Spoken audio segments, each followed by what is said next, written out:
All right, well, Bear here. We are with Darren again. If you watched our video a few months ago, we were in a boat last time. This time we're not on a boat. What are we doing today, Darren? Well, the water is off, so there's no generation this morning. We're going to focus on wade fishing. We've got a lot of water to cover, but specifically we're going to target the shallows, and we're going to work on midges today for not quite yet. I've been eyeballing the water. We don't have much of a midge hatch. However, generally, that is sun and temperature related. So as soon as the sun crests over the trees here and gets on the water, that's going to warm the water a bit, which will generally trigger. There's a midge right there. We're right seeing it. We got to get after it. There. Right on Bear's sleeve. So anyway, now we have a few midges coming off. It will just get better the more we have, the more the sun gets on the water. So as that happens, the midge hatch intensifies. We're going to fish on working midges to start low in the water column. As the hatch progresses, we'll work our way up in the water column and hopefully get some midges a little higher up in the emergent stage. So that's what we're going to focus on. We're going to fish the shallows and have fun with hopefully big fish on very tiny flies. There we go. Let's have fun. Tim's here. Yeah. Hi, Tim. Hello. He's going to try to catch some fish today, too. It's going to be good. Let's get after it. Now, just be mindful when he runs, if you feel a sudden jerk, let off the handle, let that drag take over. Nice. Okay, now, never bow a rod to the fish. Always keep your rod nice and high.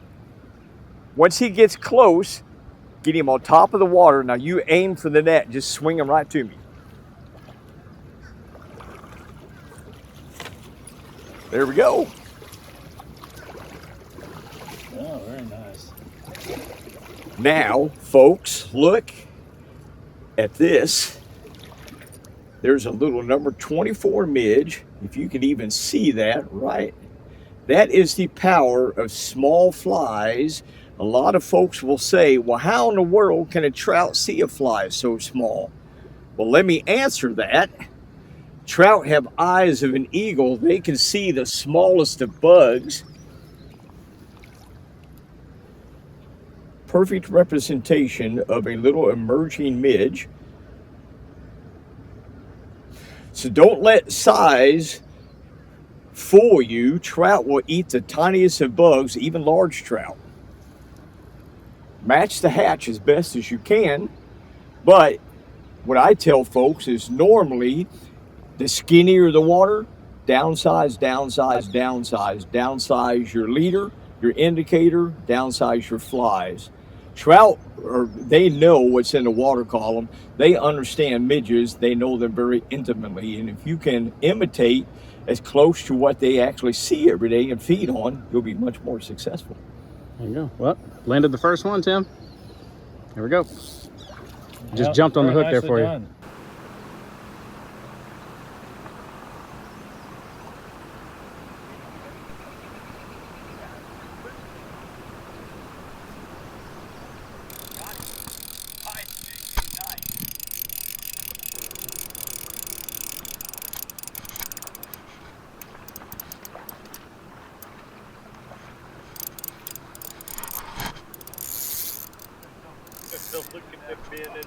Right? Isn't that awesome?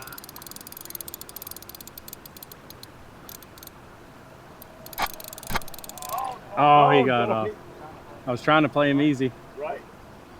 A bonus for today, I actually have my granddad's old Cortland fly rod from the 70s, early 80s. I don't know the exact date. So the story is I actually didn't know my grandfather's fly fish. We lived in different states, and I didn't get into fly fishing until I was already married and in my late 20s, and my granddad had passed away by then. But after he had passed away and I got into fly fishing, my grandmother said, hey, you know, your granddad used to fly fish. I have his old fly rod. Would you like it? I said, of course. And so I have had this for a few years, and I have caught a few fish with it, but I've never landed a good trout with it. So I thought I'd bring it along on my journey with Darren today and see if I couldn't land a good trout with my granddad's old fiberglass 7.5 foot fly rod, which means this thing is slow action. It's if you got to know what you're doing to cast it, you got to know what you're doing to fight a fish with it.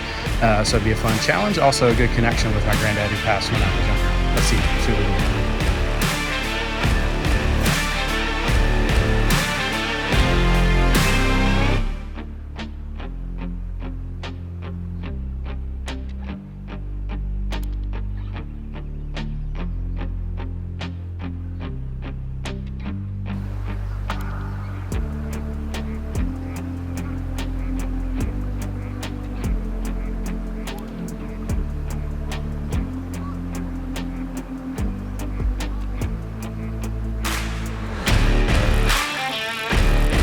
that one.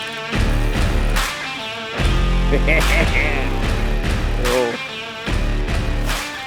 Folks, this is so fun. So my friend JJ here, he has his dad's fiberglass, Granddad's Cortland fiberglass rod and reel from way back in the day. And as a guide, I can truly respect days of old, right? Old fiberglass, old bamboo rods.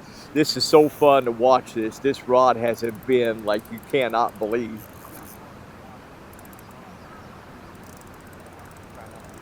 Yeah. He has that dropper fly. He's wrapped in the leader, JJ, which is okay. So, Just gonna walk back here. Yep, just kind of, oh, look at the big rainbow right behind you. Look at the red on that fish. See her?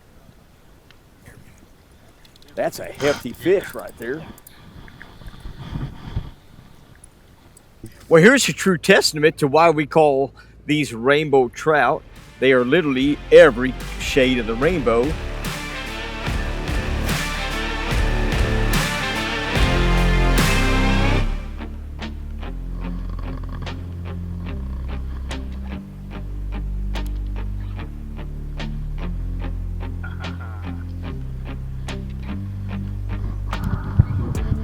Okay, so there's the scud up above. So you did he ate the pupa right in the middle. Okay, you were grumpy. Not too happy about being caught. Not at all.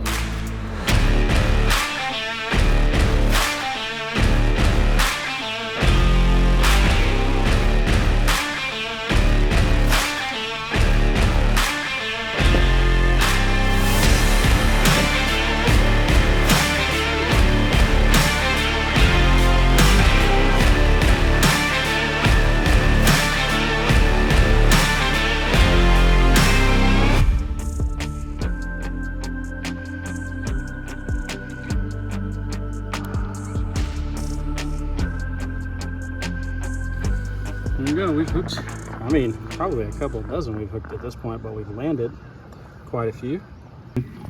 Here's another guide tip of the day. When you're dealing with little bitty, here's the number 22, I'm sorry. When you're dealing with little flies like this, they have very, very small eyes.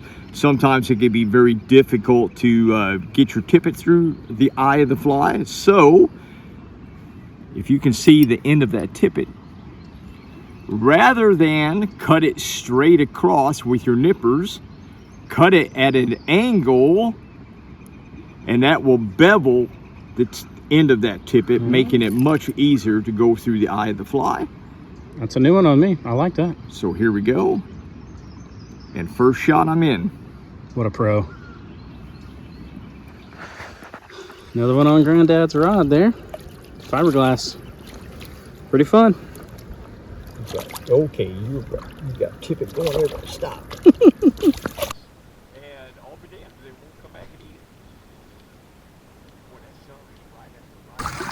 All right, my best of the day so far. Right Look here. at that. That's a beautiful fish right there. Pretty fish. Way to go, JJ. There we go. That's a good one. All right, so here we are to the end. We lost Tim along the way. No, I'm just kidding. He had to step away for a second. But Darren, thank you again. Absolutely, JJ. It's always fun to fish My with you, my pleasure. friend, and it's fun to do something a little different, wading this time instead of floating. And the river's been absolutely gorgeous out here, and it's been cool to float a midge through the stream there and miss a lot, but hook in quite a few. And man, I tell you, it was a blast to be able to catch fish on my Granddad's old fiberglass rod. Very nice, yes. If you caught that today, JJ had a chance to fish his Granddad's Cortland fiberglass rod, and boy, what a beauty to see the bend in that rod on several big fish. So, in closing, let's talk real quick of what we did today with midges.